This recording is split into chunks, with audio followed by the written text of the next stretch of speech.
evening, everybody. All humans share something in common, and it's that we all love to laugh. In fact, it's programmed in our brains for us to enjoy laughing, and that's why comedy and the occupation of comedian had emerged in the first place.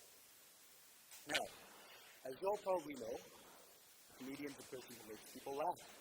And it's really interesting how the comedian actually achieves this goal of making people laugh. Because there's so many different ways, so many different styles, techniques, and methods of achieving this goal, of triggering laughter. But there's one dominant tool that the majority of comedians in the world use. Now, with the exception of Rowan Atkinson's character, Mr. Bean, the majority of comedians use words as their tools to make people laugh through their jokes or funny stories. And in a perfect world, everything goes great. The comedian is able to express all of his ideas through his jokes and stories with any word he wants to, or she wants to. And the audience who listens enjoys listening and laughs as a result. Everyone wins. But then there are these people who have the power to decide what words comedians can and cannot use. These people who have the power to decide what words are heard and unheard, what's appropriate and what's not appropriate. And they decide all of this for all of you on their own behalf.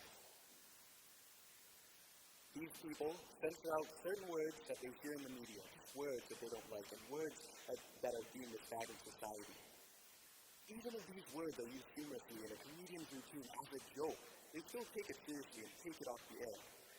The FCC is just one of many examples of these types of organizations. They will hunt down every time one of these words have occurred in the media, and they will take it down and censor it. I'm sure you've all heard that before. But anyways, with that in mind, truly, the only lucky audience of a comedian has got to be the live audience. Other than being, watching TV at home, or like watching a comedian on DVD uncensored, the live audience gets to see the comedian 3D in person, rather than being on a plasma screen TV screen. But what's more important is that they hear every single word that the comedian says, uncensored, unchanged, unaltered. They get to hear the version of the routine just as the comedian had wanted them to hear it. And like I mentioned, there's also people who watch uncensored comedy routines on DVD or YouTube, like myself. But what about people who watch censored comedy routines on television? What about people who listen to censored comedy routines on the radio? They're being exposed to a fake, changed, and altered version of the comedian's routine, the version that the comedian had never intended for them to listen to. With that being in mind, it's actually really fascinating how much effort it takes to make this successful comedy routine. Not just the diction, but everything, basically the jokes, the story. The comedian has to master this through years and years of practicing and studying comedy. So I'd say that comedy is actually a valid art. With that being said, imagine if you went up to this painter right here, Bob Ross. Imagine if you went up to Bob Ross, went up to him, took away his paintbrush, and told him to paint the same exact painting without the paintbrush that he just took from him. Imagine his reaction. Well, if I were him, I think I'd be pretty angry. What you're doing for me is you're taking a tool away from me that I use to perform a certain job. Well, what are you doing? What are you doing? You're not supposed to do that. That's my tool. That's the same relationship comedians have with their words.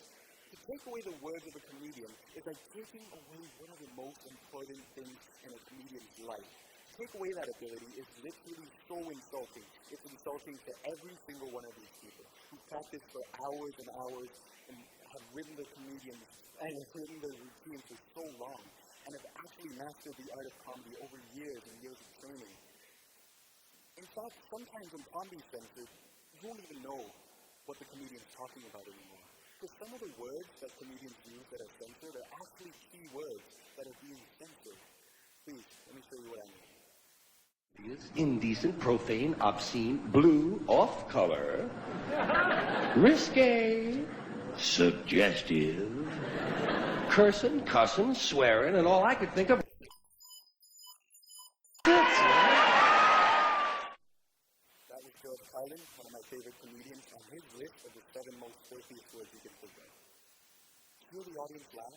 Yeah, apparently they heard something really funny. None of you laughed. None of you laughed. Because instead of hearing something meaningful that George Carlin had to say, all you guys heard was a 1,000 hertz sound wave. They probably just heard it in your ears. It was pretty loud. It heard in mine too. You know? And with this, you can't even judge whether it's funny or not. You didn't get to hear the entire routine. So basically, your sense of humor doesn't even apply here. It didn't even have an opportunity to decide whether this was truly funny or not. And this is one of the routines that I like to call triple routines. Because, like me, I'm a triple. Being a triple myself, I'm not able to do things that I normally can do. I can't even stand up and give this TED talk properly. I can't even walk without my crutches properly. Looks pretty silly, right? That's the same thing that happens with a comedian's routine. Once it's censored, it's not the same anymore. Censorship in comedy does not make society a better place. I don't know why people think of it that way, honestly, because all that it does is that it gives new audiences bad first impressions of a comedian.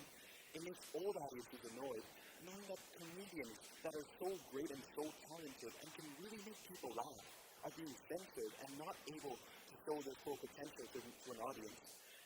And most of all, it hurts the comedian.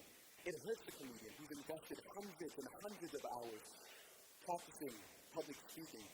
He or she has spent hundreds and hundreds of hours writing out comedy material, spent so many years practicing public speaking and mastering the art of comedy. It's insulting to even censor these words.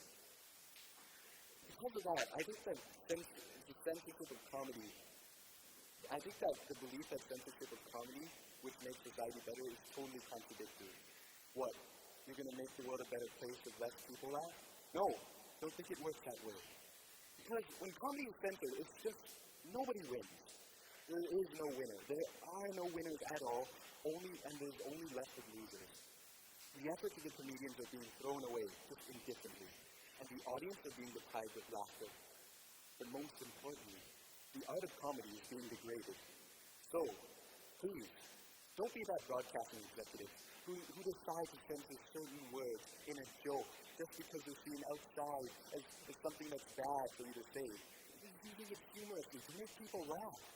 Please, don't be that politician or lawmaker or whatever who makes laws about what words can and cannot be used and what words can or cannot be heard in the media. If it's in a joke, and most importantly, please remember this in this TED Talk. Please, don't be that person who allows herself to stoop so low as to be insulted by a word just because of its meaning, without even considering what context it's used in, especially if it's used in a joke. So, please, be reasonable, be rational, and have a sense of humor. Just understand that words are nothing without the context that they're used in, and that at the end of the day, a joke is simply just what it is, a joke. Thank you.